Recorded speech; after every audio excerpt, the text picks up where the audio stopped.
Hello viewers, welcome to my channel Lakshmi's culinary. আজকের recipe ঢেঁড়স ভাজি। দুটি পদ্ধতিতে এবং দুটি ভিন্ন স্বাদে ও গন্ধে আজকের ঢেঁড়স ভাজি তৈরি করব। তাছাড়া ঢেঁড়স ভাজির রং কিভাবে সবুজ রাখতে হয় এবং ভাজার পর ঢেঁড়স হবে ঝরঝরে, সেই টিপসও শেয়ার করব। চলুন তাহলে প্রণালীটি দেখে নেওয়া যাক। ঢেঁড়স গোলাকার আকৃতিতে ছোট ছোট টুকরো করে প্রায় হাফ ইঞ্চির কাছাকাছি মাপে কেটে নেব। ঢেঁড়স কাটার পূর্বে পানিতে ধুয়ে নেওয়ার পর ঢেঁড়সের গা থেকে খুব ভালোভাবে পানি ঝরিয়ে নিয়ে তারপর ঢেঁড়স ফাইনালি ছোট টুকরো করে কেটে নিলে তাতে ঢেঁড়স কাটার সময় ও রান্নার সময় ঢেঁড়সের গায়ের আঠালো জেল খুব একটা বেশি বের হয় না এবং তাতে ঢেঁড়স ভাজা হয় ঝরঝরে। 250 গ্রাম ঢেঁড়স কেটে নেওয়ার পর এবার ভাজার পালা। কড়াইয়ে 1.5 টেবিল চামচ তেল নিয়েছি। তেল পর্যাপ্ত গরম হলে তাতে যোগ করে নিচ্ছি 2টি শুকনা মরিচ। মরিচগুলো কালচে করে ভেজে নেব। মরিচগুলো কালচে রং ধারণ করলে যোগ করে নিয়েছি হাফ চা চামচ সরিষা দানা। সরিষা দানা যোগ করার সাথে সাথে সরিষা দানার উপর খুন্তি চাপা দিয়ে রাখলে তাতে সরিষা দানাগুলো ফেটে চারদিকে ছড়িয়ে পড়ার সম্ভাবনা থাকে না। সরিষা দানাগুলো কালচে রং ধারণ করলে কেটে রাখা ঢেঁড়স যোগ করে নিয়েছি। এবার আগুন উচ্চ তাপমাত্রায় রেখে ঢেঁড়সগুলো খুন্তির সাহায্যে ঘন ঘন নাড়তে হবে।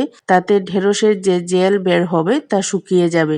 ঢেঁড়স প্রায় জেল মুক্ত হয়ে আসার পর হাফ চা চামচ লবণ ও খুবই সামান্য পরিমাণ হলুদ গুঁড়া অর্থাৎ 1 চামচের 4 ভাগের 1 ভাগের চেয়েও অল্প হলুদ গুঁড়া যোগ করে নিয়েছি। ঢেঁড়স যখন প্রায় জেল মুক্ত হয়ে আসবে ওই পর্যায়ে চুলার আঁচ অল্পতে রেখে তারপর ঢেঁড়সগুলো ভেজে নিতে হবে। কড়াইয়ে আটকে থাকা ঢেঁড়সের জেল খুন্তির সাহায্যে মাঝে মধ্যে ঘষে নিতে হয়। তাতে জেল পুড়ে গিয়ে ঢেঁড়স ভাজি কালচে হওয়ার সম্ভাবনা থাকে না। ঢেঁড়স যখন সেদ্ধ হয়ে এসেছে বোঝা যাবে, তখন কাঁটা চামচের সাহায্যে দেখে নিতে পারেন সেদ্ধ হয়েছে কিনা।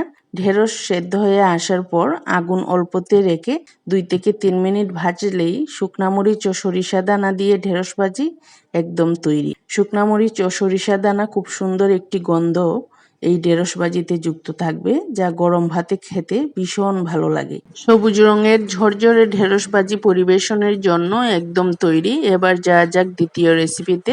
পূর্বের মতোই ঢেঁড়স পানিতে ধুয়ে নেওয়ার পর পানি ঝরিয়ে নিয়ে ঢেঁড়স কেটে নিচ্ছি। তবে এবার ঢেঁড়সগুলো কিছুটা আড়াআড়ি করে কেটে নিচ্ছি এবং কিছুটা পাতলা করে কেটে নিয়েছি। এই রেসিপিতে পেঁয়াজ যুক্ত করব, তাই ঢেঁড়সগুলো আড়াআড়িভাবে কেটে নিলে ভাজি করার পর ভাজি দেখতে ভালো লাগে। 250 গ্রাম ঢেঁড়স কেটে নেওয়ার পর এবার ঢেঁড়সগুলো ভেজে নেওয়ার পালা। কড়াইয়ে 1.5 টেবিল চামচ তেল নিয়ে তেল পর্যাপ্ত গরম হলে তাতে যোগ করে নেব কেটে রাখা ঢেঁড়স। উচ্চ তাপমাত্রায় ঢেঁড়সের জেল মুক্ত হওয়া পর্যন্ত খুন্তির সাহায্যে ঘন ঘন নেড়ে চেড়ে ঢেঁড়স ভাজতে থাকবো। ঢেঁড়স জেল মুক্ত হয়ে আসলে আগুনের আঁচ কিছুটা কমিয়ে দিতে হবে। তারপর যোগ করে নেব 2টি দেশি পেঁয়াজ কুচি এবং 5টি কাঁচামরিচ ফালি করে কেটে নেওয়া। পেঁয়াজ এবং কাঁচামরিচ ঢেঁড়সের সাথে 1 মিনিট ভেজে নেওয়ার পর যোগ করে নেব হাফ চা চামচ লবণ ও খুবই সামান্য পরিমাণ হলুদ গুঁড়া। হলুদ গুঁড়া ঢেঁড়স জেলমুক্ত হওয়ার পর যোগ করলে হলুদ গুঁড়া ঢেঁড়সের জেলের সাথে কড়াইয়ে আটকে পুড়ে যাওয়ার সম্ভাবনা থাকবে না, আর তাতে ঢেঁড়সের কালার সবুজ থাকবে।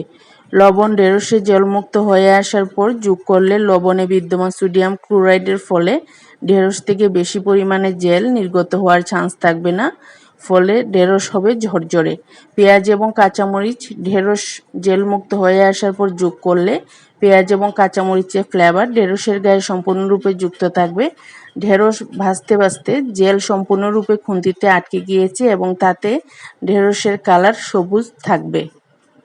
ভাজিতে তেল ভেসে উঠলে চুলা বন্ধ করে দেব। তৈরি হয়ে গেল পেঁয়াজ দিয়ে সবুজ রঙের ঝরঝরে ঢেঁড়স ভাজি।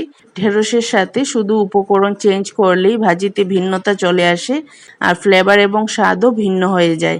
ভিউয়ার্স, ঢেঁড়সের 2 পদ আপনাদের কাছে যদি ভালো লাগে তাহলে please like, share and comment, আর চ্যানেলটি সাবস্ক্রাইব করে আমার পাশেই থাকুন। Thank you for watching.